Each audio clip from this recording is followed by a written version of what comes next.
Don't you dare. You're not going to deny me this opportunity. My voice rose as I stood in Richard Lawson's office doorway. The department head looked up from his desk with a smug grin that made my stomach churn. After a decade of dedicated service to Hamilton Engineering, this was how it would end. My name is Elaine Parker, and at 52, I have spent the last 10 years at one of Chicago's leading engineering firms. Through 3 company restructures, 2 economic downturns, and countless late nights perfecting designs, I had proven myself invaluable, or so I thought. Elaine, please sit down. Richard motioned to the chair across from his desk, his voice carrying that rehearsed sympathy HR must teach in management training. We're bringing in someone younger for your role. After 10 years, it's time to move on. The words hung in the air between us. Someone younger. Not someone more qualified or more experienced, just younger. I felt indignation rise in my chest, but I took a deep breath instead. This wasn't the time for an emotional outburst. I nodded calmly. I appreciate the notice. Richard blinked, momentarily thrown off script. Well, good. I'm glad you understand. The transition will take place over the next month. We'll need you to train your replacement, Olivia. She graduates from Northwestern next week. I smiled thinly. Of course. What Richard didn't know, what nobody in the department knew, was that the next board meeting would be special. Very special indeed. Will there be a formal announcement? I asked, keeping my voice steady. We'll announce it at the department meeting on Monday, Richard replied, already turning his attention back to his computer screen, dismissing me. HR will be in touch about your severance package. I stood up and smoothed my blazer. I see. And the quarterly board meeting is still next Thursday at 2 p.m. Richard looked up, confusion flickering across his face. Yes, but that's not something you need to concern yourself with anymore. Just double-checking my calendar, I said lightly. Will CEO Jonathan Adams be in attendance?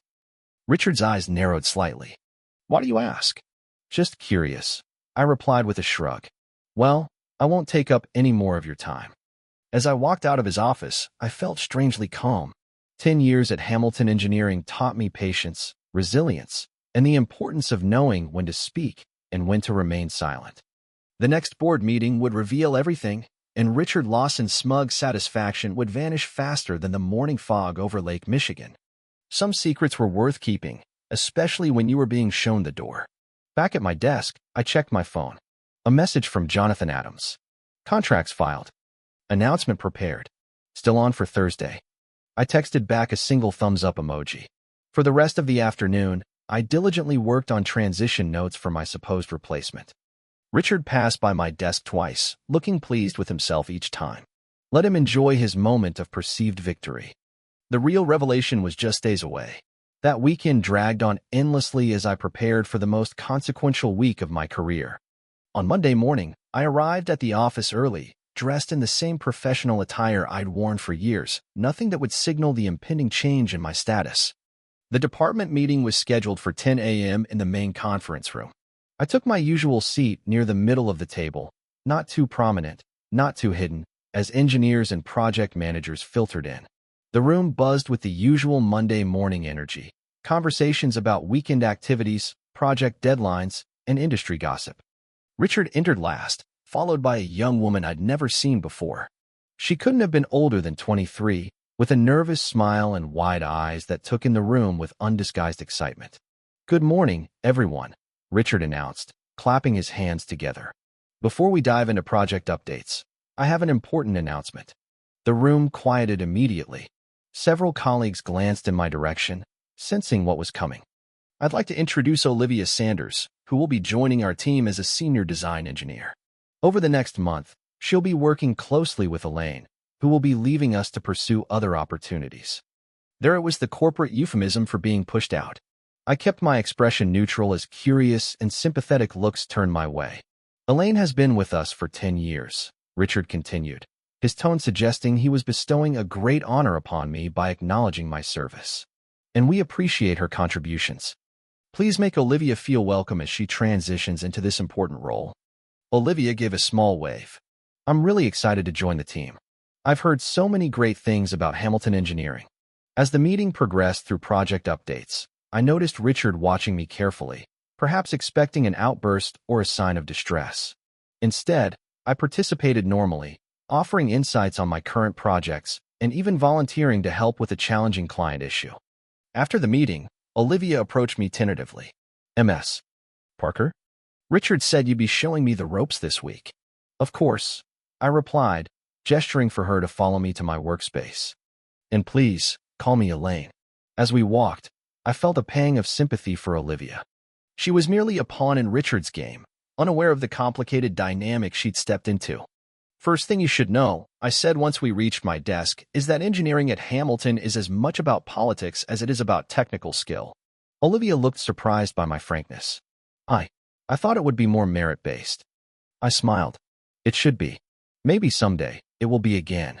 The next 3 days passed in a blur of knowledge transfer sessions, project handoffs, and careful documentation. Through it all, I maintained my professional demeanor, giving Olivia every advantage I could, without revealing my true circumstances. On Wednesday afternoon, Jonathan Adams sent an email announcing a company-wide meeting for Friday morning.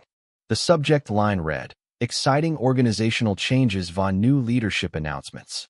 I saw Richard read the email with a frown, clearly not privy to what was about to happen. "Do you know what this is about?" he asked me casually as he passed my desk.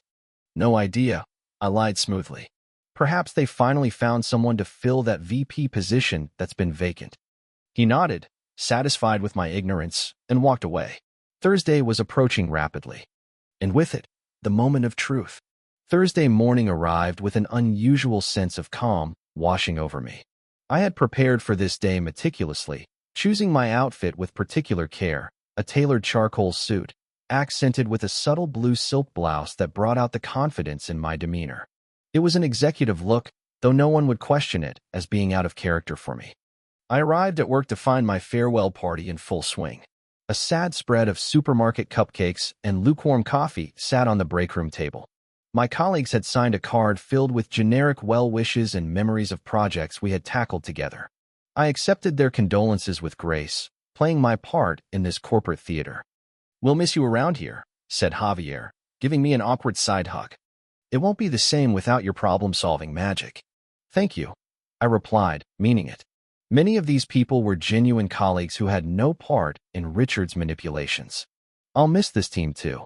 Richard stood at the edge of the gathering, checking his watch frequently. The board meeting was at 2 p.m., and as department head, he would need to prepare his quarterly presentation. I knew exactly what was in it. I had helped design the reporting framework years ago. "Elaine, could I see you in my office when you're done here?" he asked, not waiting for an answer before walking away. 15 minutes later, I sat across from him, watching as he shuffled papers on his desk. "I wanted to thank you for handling this transition so professionally," he said without looking up. "It's refreshing, considering your tenure with the company." The slight emphasis on tenure made it clear what he really meant, my age. It seemed the appropriate response. I replied evenly. Richard finally met my eyes. "Your severance package is generous. 2 months' salary plus your unused vacation time. The paperwork will be ready for your signature tomorrow." "I appreciate that." He leaned back in his chair, curiosity finally getting the better of him. "I have to ask, you've been surprisingly calm about all this. Did you see it coming?" I allowed myself a small, enigmatic smile. "Let's just say I've learned to prepare for all contingencies in my time here." Richard's expression hardened slightly. "Well, companies evolve. Fresh perspectives become necessary. I'm sure you understand." "Completely," I agreed. "Change is inevitable in any organization." His eyes narrowed at my cryptic response, but before he could press further, his phone buzzed with a reminder. "I need to prepare for the board meeting." "Of course," I said, standing to leave. "Good luck with your presentation." I've always found the board to be quite attentive to details. As I walked out, I could feel his eyes on my back, a new uncertainty in his gaze. Back at my desk, I fielded a text from Jonathan Adams. "Conference room A, 1:30. Use the executive entrance." I spent the next 2 hours meticulously organizing my desk, backing up personal files, and creating detailed instructions for Olivia. To anyone watching, I was simply being thorough before my departure. At 1:25, I picked up my leather portfolio and headed toward the restroom, a perfectly normal afternoon activity that wouldn't raise suspicions. Once out of sight, I changed course, taking the elevator to the top floor, where the senior executives had their offices. The executive suite had its own private entrance to the boardroom, a door I had never had cause to use in my 10 years with the company. Until today, Jonathan Adams was waiting for me in the hallway. His normally serious face softened with anticipation. "Ready to make history?" he asked quietly. I took a deep breath, feeling the weight of the moment. "As ready as I'll ever be." "Perfect." He checked his watch. "The other board members are already seated. Richard will enter through the main door at exactly 2 p.m. Let's make sure we're in position before then." Together, we walked toward the executive entrance to Conference Room A, where everything was about to change. Thank you for watching.